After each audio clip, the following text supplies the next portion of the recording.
hermanos y amigos, vamos a iniciar nuestro estudio, a continuar, mejor dicho, nuestro estudio de la primera carta de Pablo a los Corintios. Este es el estudio correspondiente a lo que esta carta nos enseña sobre el Espíritu Santo.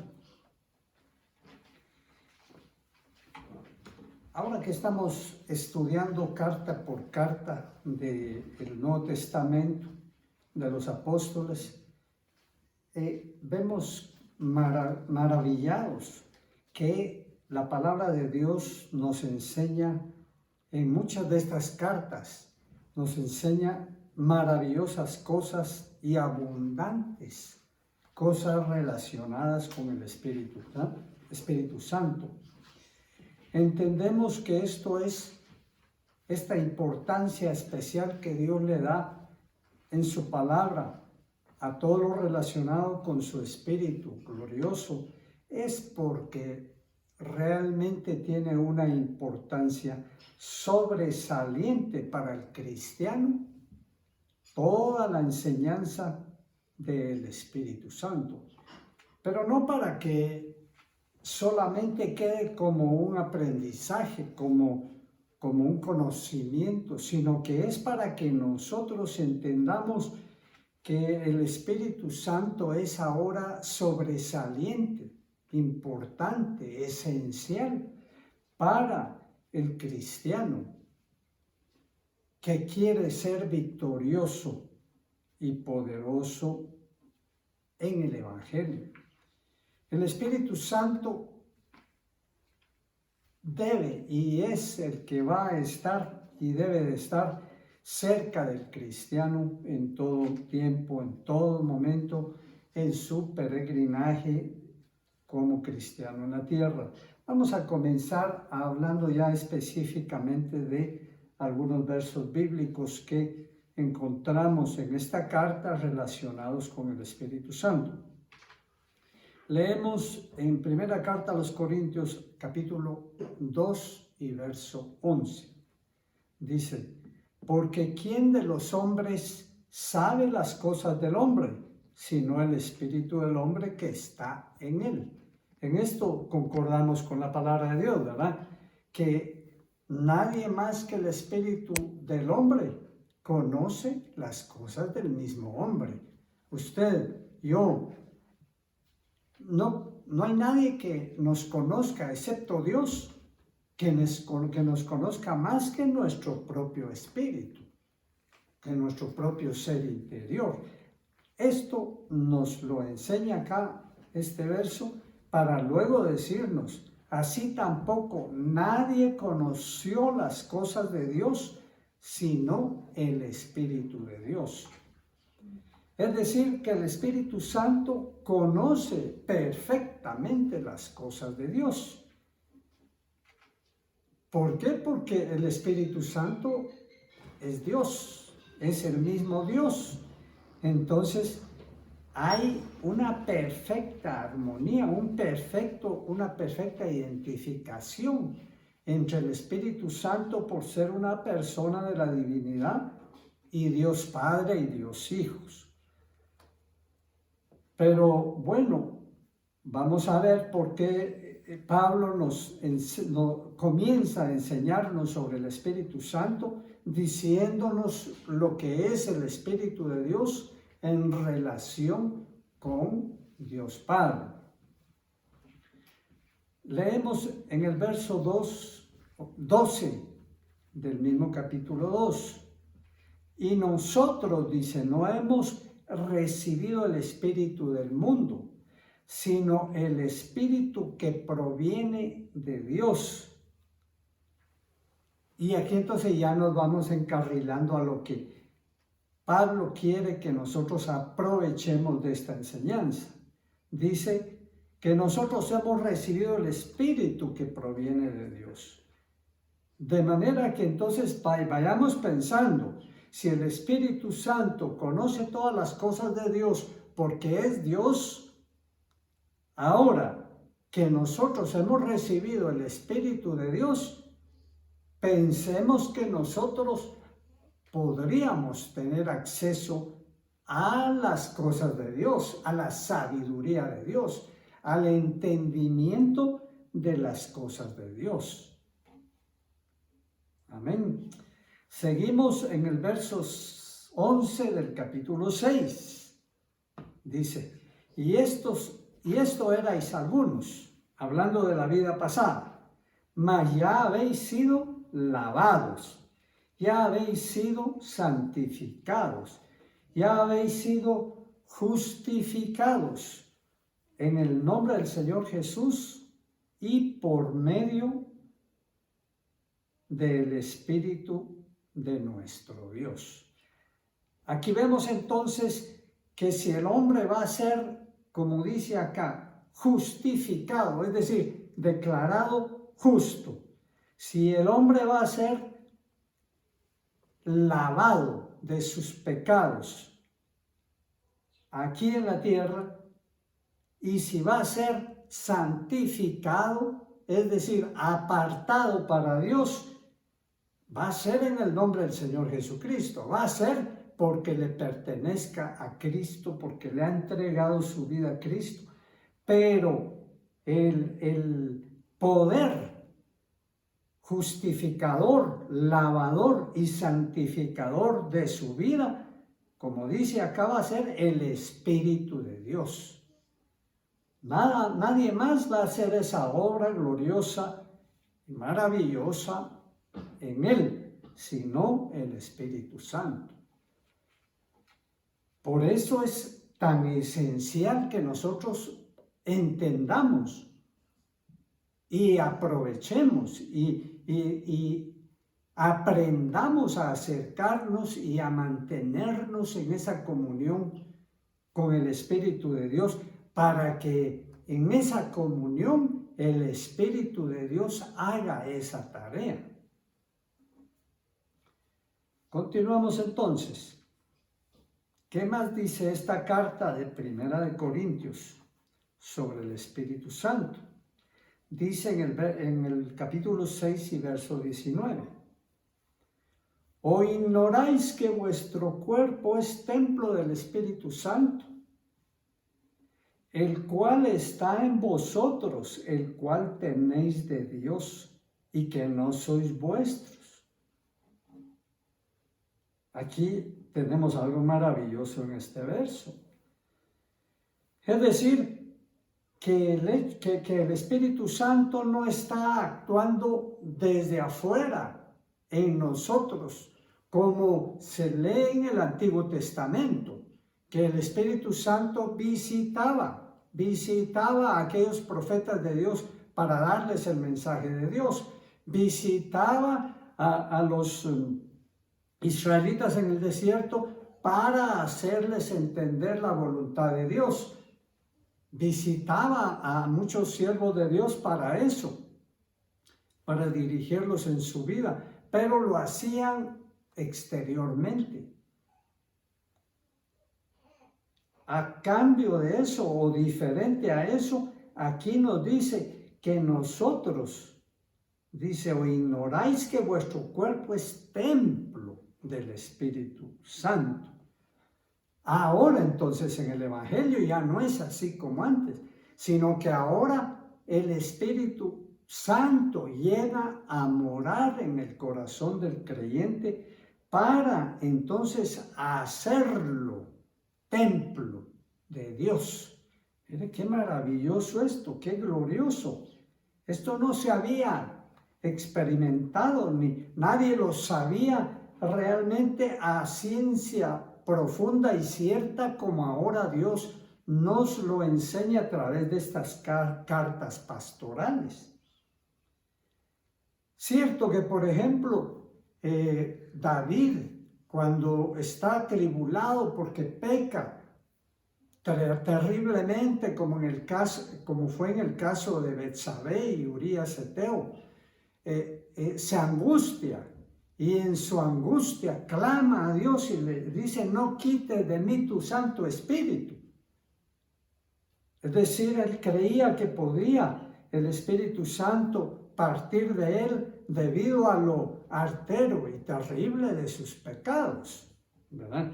Pero no se conocía realmente esta maravilla que ahora tenemos a través del Evangelio, esta comunión con Dios, este andar con Dios, con el Espíritu Santo como ayudador nuestro, como consolador nuestro, como maestro nuestro, como paracleto nuestro. Es decir, uno que anda con otro para ayudarle.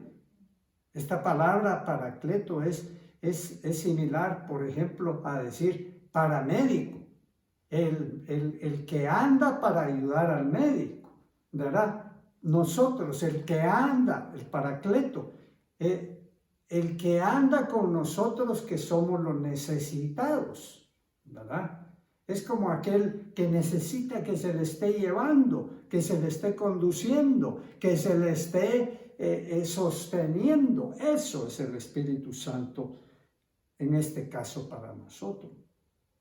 Pero más que eso, porque siendo ahora habitante de nuestra vida, como nosotros como templo y Él como habitador de nuestra vida, eso es maravilloso. Mire, la reverencia que se le daba al templo de Salomón y al donde estaba el cofre, el arca del pacto que ahí estaba, era una reverencia tremenda. Y ahora nosotros hemos sido templos. Muchos religiosos van a su templo que ni siquiera es templo de Dios y ni siquiera es templo cristiano. Van a sus templos y es una reverencia terrible, que ahí se respira la reverencia religiosa, el silencio religioso, que lo deja uno anonadado todo eso. Y nosotros ahora hemos sido templos, hemos sido hechos templos de Dios. ¿Qué reverencia deberíamos de tener cada uno, sabiendo que en todo momento Dios mismo anda con nosotros y en nosotros? ¿Qué fidelidad deberíamos de manifestar en todo momento a Dios? ¿Qué temor de estar constantemente en esa presencia? No debería salir pensamiento, ni siquiera pensamiento inicuo de nuestro corazón, mucho menos hablarlo, mucho menos ejecutarlo. Siempre hablando de esto del templo de Dios, dice en el capítulo 3 y versos 16 y 17. ¿No sabéis que sois templo de Dios y que el Espíritu de Dios mora en vosotros? Aquí nos complementa o nos amplía este pensamiento. ¿No sabéis que sois templo de Dios? Igual que lo que habíamos leído, ¿verdad? Y que el Espíritu de Dios mora en vosotros. Ahora nos aclara que somos templo de Dios porque el Espíritu de Dios, que es el mismo Dios, mora en nosotros. Así también el verso 17 dice, pero el que se une al Señor, un espíritu es con Él. Es decir, nosotros nos hemos unido al Señor Jesucristo a través del mismo Espíritu de Dios, que es el Espíritu Santo. Y en esa manera hemos llegado a ser, dice, uno con Él. ¿Puede usted imaginarse eso? Tal vez sí se lo puede imaginar, pero cabe esto en su corazón. Entiende estas maravillas a su plenitud, a su completo concepto y alcance de lo que esto es. ¿Cómo es posible que nosotros, humanos, imperfectos, lo peor y lo vil y lo menospreciado del mundo como éramos, y Dios nos ha alcanzado y nos ha perdonado y nos ha limpiado y nos ha justificado y nos ha hecho sus hijos, también nos hace uno con Él a través del Espíritu Santo? Esto es Esto es asombroso completamente, porque no que vayamos no que a partir de ahí nosotros seamos dioses. Ese pensamiento también está fuera de lo cristiano. Nosotros nunca vamos a ser dioses.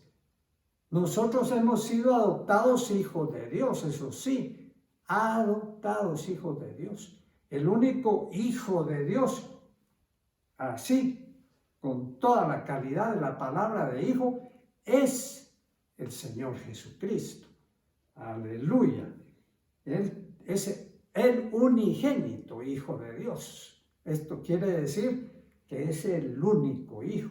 Pero nosotros, ahora, habiendo sido hechos nacidos del Espíritu de Dios, nacidos no de papá y de mamá, esa herencia ya quedó por un lado, esa herencia ya quedó en segundo plano. Ahora eso no es lo que ahora vale, sino que ahora lo que vale es ser nacido del Espíritu de Dios.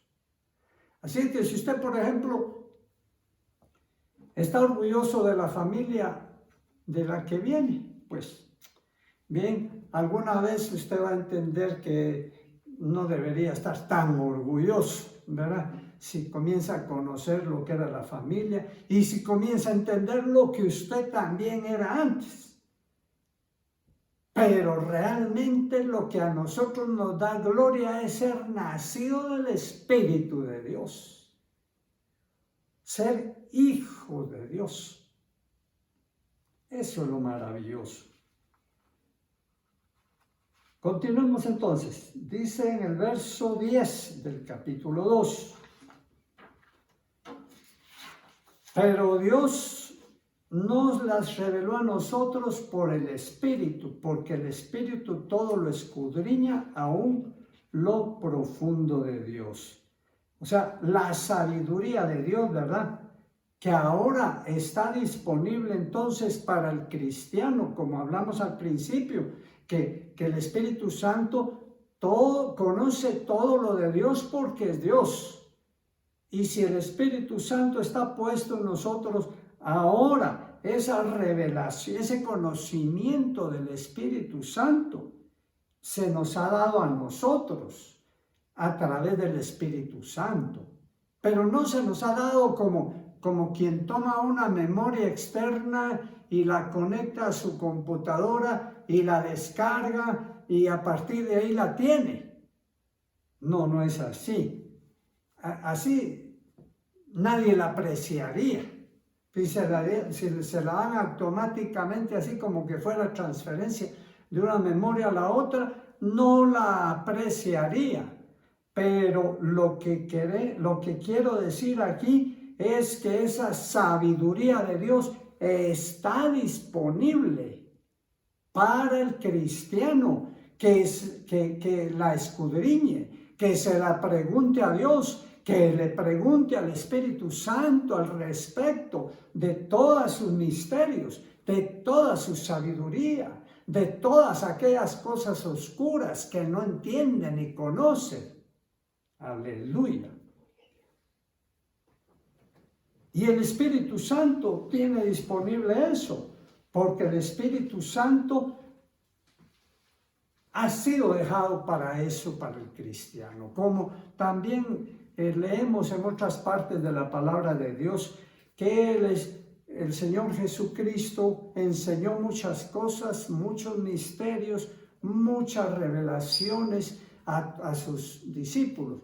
Y cuando se fue les dijo que les iba a enviar al otro Consolador para que estuviera con ellos todos los días hasta el fin del mundo. Y que cuando viniera les iba a recordar todas las cosas que Él les había enseñado. Y ahora Él nos enseña todas las cosas que les recordó a los discípulos y que ahora nos enseña a nosotros, debido a que nosotros no estuvimos en el ministerio terrenal del Señor Jesucristo. Aleluya. Qué maravilloso. ¿Y qué cosas son estas? Algunas de ellas.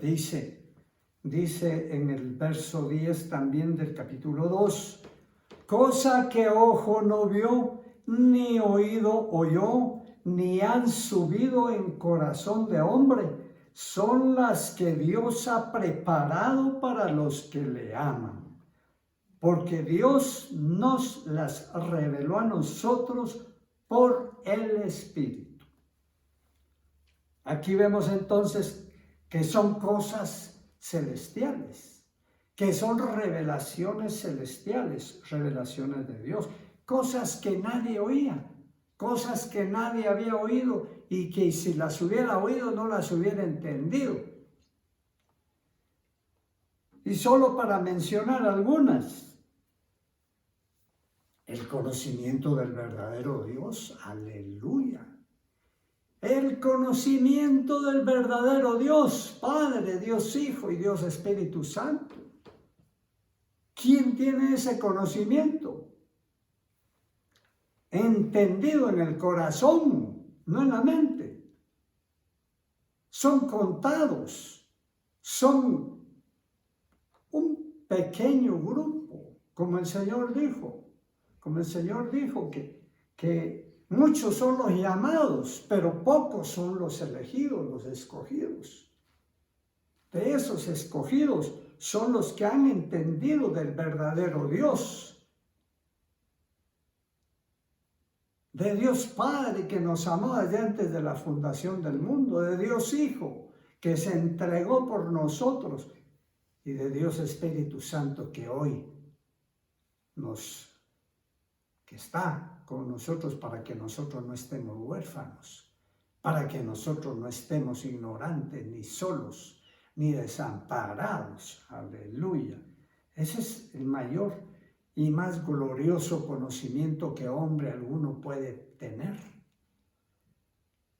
Solo para mencionar algunos, ¿verdad? El conocimiento de la vida eterna. Mire, ¿qué no hacen los hombres que no han encontrado el camino de la vida eterna para encontrarlo? Para asegurárselo. Hacen cualquier cosa, van a cualquier lugar, hacen cualquier sacrificio, pagan cualquier cantidad, pero no lo consiguen. Y a usted y a mí, por la misericordia de Dios, Dios nos reveló la vida eterna, porque estas cosas no las revela nadie, sino que el Espíritu de Dios, como Dios le dijo a Pedro cuando había aquella discusión alrededor del Señor Jesucristo, que él tal vez era Elías, que era Jeremías, alguno de los profetas, Juan el Bautista, etcétera, etcétera. Y ustedes les dijo, ¿quiénes dicen que soy yo? ¿Quién dicen que soy yo? Y Pedro le dijo, tú eres el Hijo del Dios viviente. ¿Y qué le dijo el Señor? Eso no te lo reveló carne ni sangre, sino mi Padre que está en los cielos. Mi Padre que está en los cielos te lo reveló. Esas son las cosas que el hombre en su vida terrenal y en su afán y todo, se olvida de las grandes maravillas que ha hecho Dios con él, revelándosele, dándole el entendimiento de estas cosas maravillosas, de estas cosas gloriosas que otros estiman como locura, que otros estiman como conocimiento religioso sin valor. Aleluya. Sin valor, y a nosotros nos ha dado la vida eterna. Aleluya. Conocimientos como lo del reino venidero de Dios.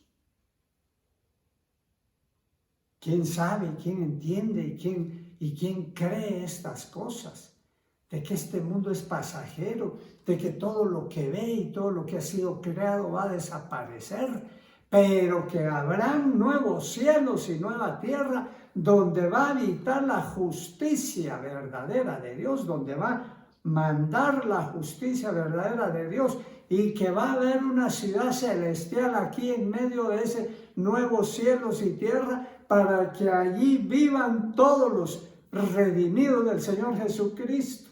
Aleluya. Pero ni siquiera muchos cristianos saben estas cosas, pero porque ellos se conforman con haber recibido salvación y todo lo demás no les interesa.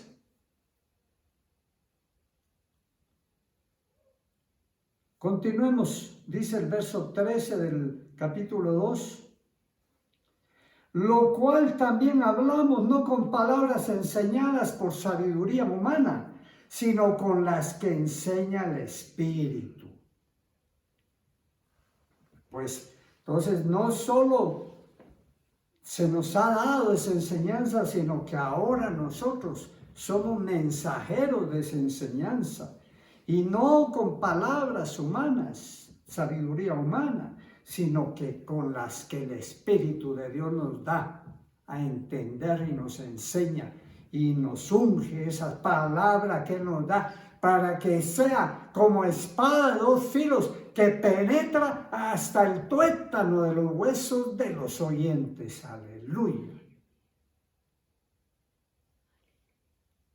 Para que sean los oyentes como aquellos alguaciles y que llegaron a tratar de prender y de ponerles trampa al Señor Jesucristo con lo que estaba enseñando, y no pudieron, sino que se maravillaron de aquello que oían y regresaron sin haber cumplido su misión.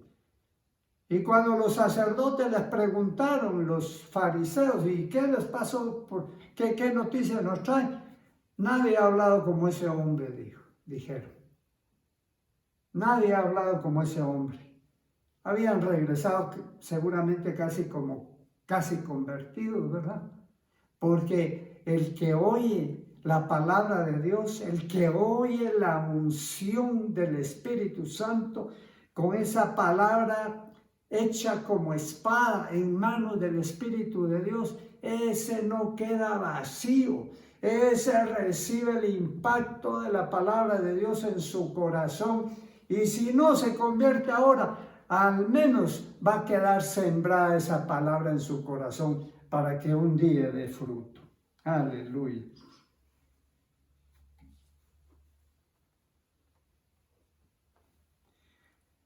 Por eso dice aquí el verso 15 del capítulo 6. El espiritual juzga todas las cosas, pero él no es juzgado de nadie.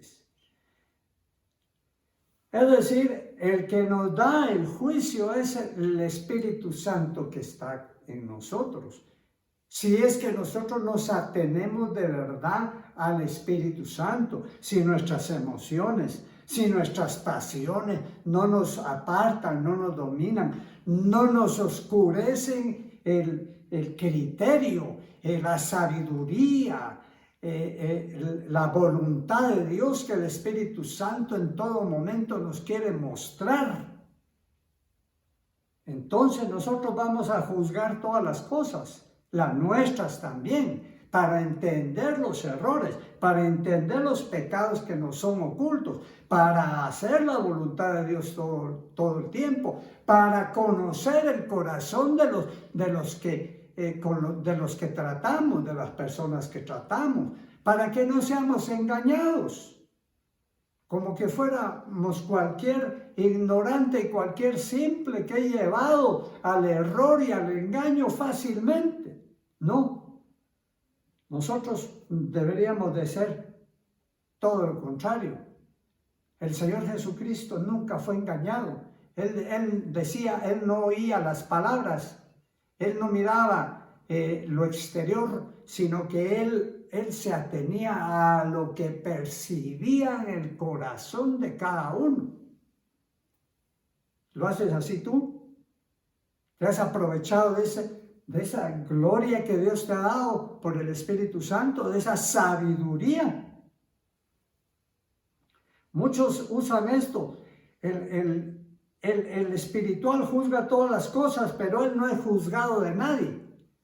Muchos utilizan esto de que el cristiano no es juzgado de nadie para esconder su pecado y para decir, usted no tiene derecho a señalarme mi pecado, pero porque están tomando el evangelio para lo que les conviene y para tapar su necedad y su pecado. Pero el único que no es juzgado de nadie es aquel que por andar de la mano del Espíritu Santo y ser siempre obediente al Espíritu Santo, nunca nadie puede señalarlo de nada porque no comete pecado. Ese es el único. Pero no esos pecadores sietezuelas que dicen, como a mí, yo ya soy cristiano y a mí nadie me juzga. El único que me juzga es Dios. Cualquiera lo puede juzgar, pecadorazo. Cualquiera. Un niño de 5 años y se le explica los pecados en que andan algunos, inmediatamente le va a decir culpable.